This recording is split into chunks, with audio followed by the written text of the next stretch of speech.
पढ़ने के टाइम पर ओवर थिंकिंग से कैसे बचें, उसके लिए बहुत ही प्रैक्टिकल सा फंडा मैं आप लोगों को बता रही हूँ, और जो कि बहुत ज्यादा इंपॉर्टेंट भी है। और अभी जब एग्जाम बिल्कुल नजदीक है और इस समय अगर ओवर थिंकिंग हो रही है तो ये बहुत ही गलत है, चाहे वो पढ़ाई से रिलेटेड ही क्यों ना हो, बट ये नहीं होना चाहिए। तो आप लोगों को क्या करना है ना, जब भी जहां भी पढ़ने बैठ रहे हो ना, तो सबसे पहले अपना टारगेट जो एक पेपर पे आपने लिख के रखा हुआ है कि आपको क्या करना है, like you have to crack your examination, चाहे वो यूजीसी नेट का एग्जाम है, चाहे बीकॉम बीबीए का क्यों ना एग्जाम हो, उसको लिखकर अपने सामने रखिए, है ना, उसको लिखकर अपने सामने रखिए जहां पढ़ने बैठ रहे हो।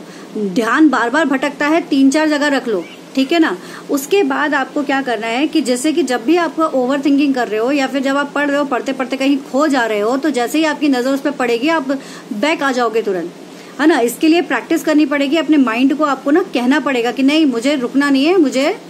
वापस आके तुरंत शुरू करना है, ठीक है। तो ये वाला प्रोसेस एक तो आप यूज कर सकते हो इसके लिए। दूसरा एक और सबसे अच्छा तरीका है, आप ना अपने जो मोबाइल फोन तो आजकल रखते ही हैं हर कोई, तो उसमें आप एक तरह से टाइमर सेट कर सकते हैं कि आप जैसे एक सेशन आपको 50 मिनट का करना है या 60 मिनट का करना है आपकी स्टडी से रिलेटेड, तो आपने 50 मिनट का टाइमर सेट कर दिया है,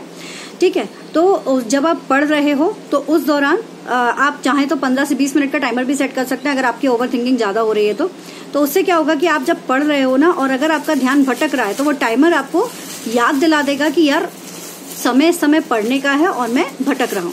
ठीक है ना। तो आप टाइमर सेट करके रख सकते हो। और एक चीज जो आपको ध्यान रखना है कि मान लीजिए 15 से 20 मिनट आपका बहुत क्रूशियल था, जो आपने सोच के रखा था वो आप नहीं कर पाए just because of over thinking, तो ये सोचने में अपना समय बर्बाद नहीं करना है कि यार मैंने अपने 15 मिनट बर्बाद कर दिए just because of over thinking. जब एहसास हो गया उस समय आगे बढ़ जाओ, उस समय अपनी सारी गिल्ट को साइड करो, क्योंकि अभी आप प्रैक्टिस में हो, ओवर थिंकिंग हमको हटाना है, तो बस आगे बढ़ जाओ और आगे बढ़कर जो जहां आपने रोका था ना वहीं से दोबारा से स्टार्ट कर दो, अपनी पढ़ाई को शुरू कर दो, है ना। सोचने में समय मत गवाओ कि यार मैंने इतना तो टाइम बर्बाद कर दिया, अब मैं क्या करूं, ये सोचोगे तो नहीं कर पाओगे, ओके, ठीक है। तो अगर आप वाकई में अपनी ओवर थिंकिंग से हटना चाहते हो तो इन चीजों को जरूर अपनाइए, ये आपको जरूर हेल्प करेगा। All the best, take care.